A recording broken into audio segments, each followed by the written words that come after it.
Today we're going to talk about Bird McKinney. He was born February 8th, 1908. He's kind of a mystery guy.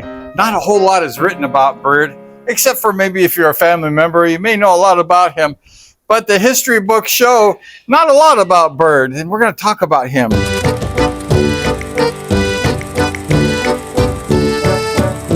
With a name like Bird, you know this guy could fly. His parents probably knew he was going to be a speedway rider, and they thought like, what would be a good name to name our son? We're going to have this guy fly. His name's going to be Bird.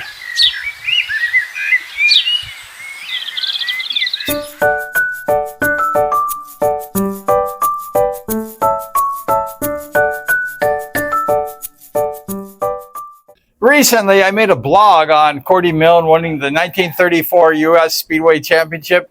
And then I went ahead and saw Lammy Lamoureux second place.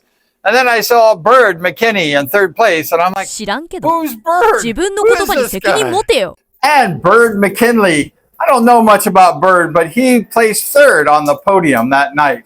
I decided to investigate and find out more about Bird.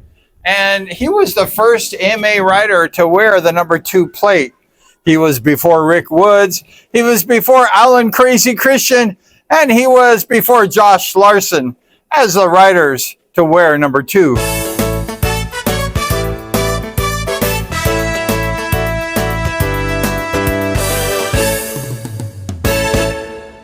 Like I say, there's not a lot written about Bird, but he must have been an active rider in about 1929 or 30. He must have been on that speedway bike practicing, racing wherever he could. He was one of those hardcore dudes. He had that spirit of competition. He had that tiger within himself to compete. And like I mentioned before, by 1934, he was on the podium with Lammy and Cordy, and he was an awesome rider. I mean, anytime a rider can make the podium with the field that he had, you got to be a pretty good rider.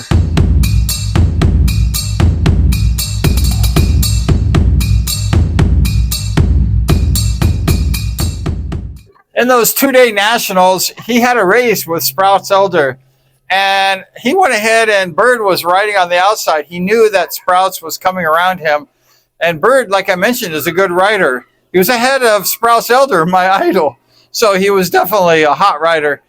And he was coming into the turn, and Bird went out wide to cut off Sprouts, and kind of near the crash wall. And I don't like that when I'm behind a rider and then all of a sudden someone comes out and kind of pinches me. And it just makes it uncomfortable because all I can see is like my front tire and their back tire, and they can hit and collide. And that's exactly what happened to Sprouts Elder. He collided with Bird's front tire, and it sent him tumbling over the handlebars. He broke a bunch of ribs and a whole bunch of other injuries.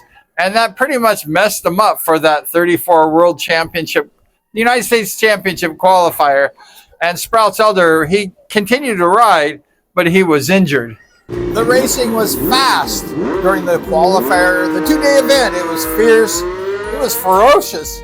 Those guys were going for it. It was all out. It was full bore for those 2 days of qualifying.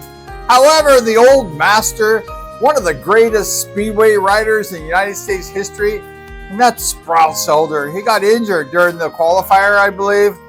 And also the future world champion, that's Jack Milne, he got injured too.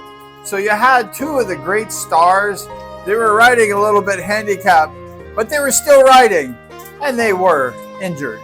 1934 was a pretty good year for Bird. He went ahead and he raced in this competition called the 100-mile Ascot race. It was, I guess, a speedway bike, and they had these extra large gas tanks. Probably had gas tanks mounted on their backs, and they would race 100 miles on a speedway bike. Can you imagine racing a speedway bike for 100 miles? I mean, my ass is sore after 4 laps, and I bet his ass was really sore after 100 miles. Anyways, Bird won that 100-mile race, and I'm sure that a lot of guys didn't want to blow up their engines and, mess their bikes up, burning 100 miles on a speedway bike. The following year, in 1935, they had a United States Speedway Nationals at the Fresno State College Speedway Stadium, probably where they play football.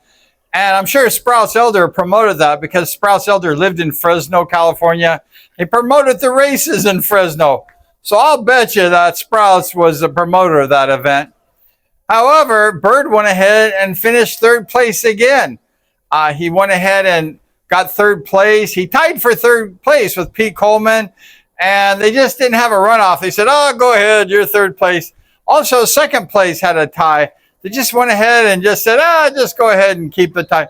But these days, if there's a tie in a national championship, they definitely will have a runoff to have a definite second or third place finisher. But he got back-to-back podiums, 34 and 35, on the United States National Championship. Bird McKinney was a high flyer. The following year in 36, Bird said, enough of that speedway in America. Let's go to Europe and let's try our luck. There was this racing team called the Putt Mossman team. They traveled all over the place. They went to Australia, Japan, all over England. I guess it was a traveling team trying to promote the racers. And Bird was on that team, and he went ahead and showed his skills. You know, Bird was a really good rider. He wasn't a top tier, top level rider, a world championship rider, but Bird was a top level rider. And the following year in 37, Wimbledon, they went ahead and they signed Bird for that year as a speedway rider. So Bird McKinney was a British League speedway rider. Also during that time period of 36 and 37, Bird was asked to race for the team match race, the test race championship over in Australia. They went to the land down under. Women grow and men thunder. However, the Americans did not thunder. The Australians, they thundered down under. And they beat the Americans 3 straight. And Bird had an average of 4 points. It was the middle of the pack. And they just got beat. Jack Milne got the top point getter. And he did really well. But all the other Americans didn't do so well.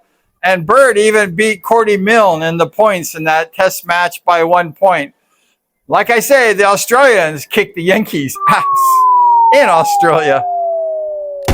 1938 was a quiet year for Bird. However, in 39, the World War II broke up. And Hitler was invading, and the speedway stopped. Everything stopped. And Bird went ahead and applied for the military, in the Army. He was a Tech 4 officer, and he proudly represented the United States as an officer to defeat the Germans. In the 1940s, Bird came back to America. He was in America after the war, and he never went back to England as far as we know. He just raced in those local tracks that were sponsored by Jack Milne, Cordy Milne, Lammy Lameraw, and he went ahead and was just one of those racers. He wasn't a top tier racer and he wasn't a bottom racer. He just was a little bit below the top